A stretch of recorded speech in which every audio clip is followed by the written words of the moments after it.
Yorkshire, a late autumn afternoon. On patrol, PC Martin Smith. Smithy's riding around York when he gets an urgent radio call. Have we got the other units there, Grimston? All available traffic cops are being called to the east of York. A van's failed to stop for a roadside check in the city and is now speeding through the suburbs. A police Land Rover is in pursuit as the van heads out of town.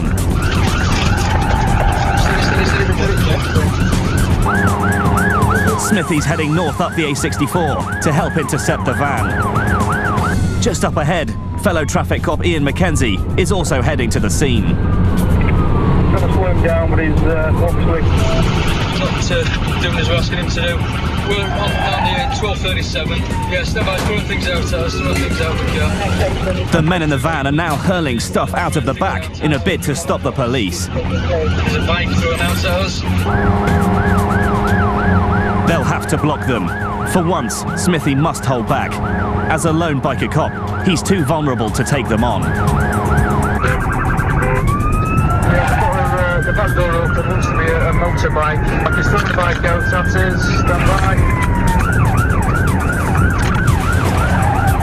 by. Suddenly, the van makes a turn, and now it's even more vital it's stopped. Back towards York! Yeah, 160. If the van reaches the city, anyone on the streets could be in danger.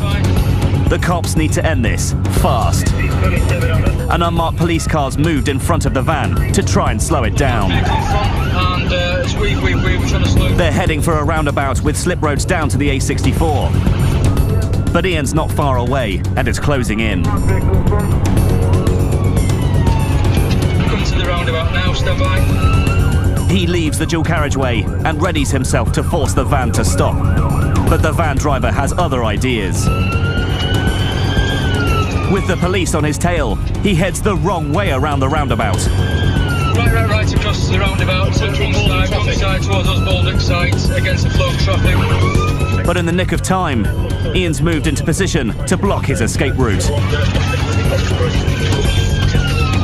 Yeah, 2-1, we're back on the wrong side. Stand by, stand by. We're in on there, Brett.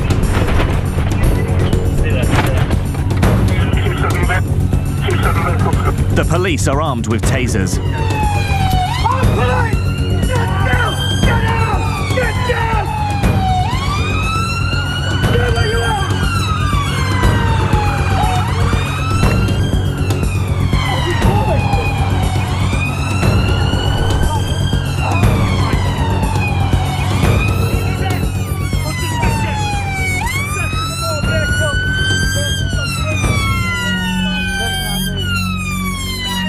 All three lads are finally under arrest.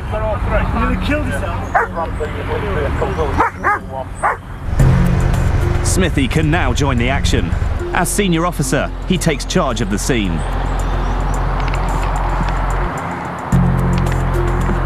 Take the handcuffs off, I'm not going to run or anything. Listen to me. You can, listen. Right, yeah, shush. You're under arrest, so the cuffs are staying on. What I'm going to do is going to put them to the front, do you understand? Yeah. You make any sort of movement, you'll be taken back down to the floor, do you understand? I understand, man. I'm not going to move her out. Be aware that we are armed police, as you know. Yeah, I will. Do not make any sort of movements, mate. Stand by. Ramazan. Eh? Ramazan. No, we did an early intervention. Because the man driving with against him. Listen. Yeah. Because you're driving into opposing traffic and throwing stuff out the back at us, which you did, right? A motorbike at my vehicle, you throw out the back of there. Smithy must gather all the evidence. Where were you sat in there? In the back. Behind the seats. The back. Which vehicles are involved in the actual damage? This one? The damage, this one and this one. Mine was fine. CID cops have now joined Smithy and will take the trio in for questioning. Depending how things progress, the next stage will be they will be interviewed about whatever it is they've been doing, including the pursuit. There's certainly a motorcycle involved being thrown out the back of that somewhere, which I would strongly suspect is stolen. You don't tend to throw your own motorbike out the back of a van. CID may wish to speak to them about other things that I know nothing about. And certainly the driver will be looking at a dangerous driving. You've got the fail to stop aspect for the police, but by the time he decides to go round that roundabout the wrong way, bearing in mind it's middle of the afternoon on a weekday, I would turn around and say on the face of that, that's dangerous. What's your head? See? Well, you've seen what he's done here. You've seen the way he came around the roundabout the wrong way round. You know, these guys don't play when they get pushed into a corner. Smithy reviews the video evidence captured in Ian's patrol car. As a motorcyclist, I'm completely vulnerable, but there's no way I'd go anywhere near it because I'm just going to get, at best, injured, at worst, killed. Some people will go for it for a bit, decide they can't outrun you, they'll stop. Some people use the car as a weapon, some people throw things at you. You just don't know, that's the problem. Once it starts, sky's the limit. In court, the driver of the van pleaded guilty to failing to stop, dangerous driving and theft of a motor vehicle.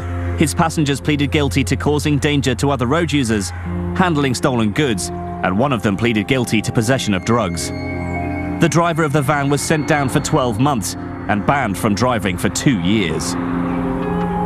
His 2 passengers were sentenced to 10 months youth custody.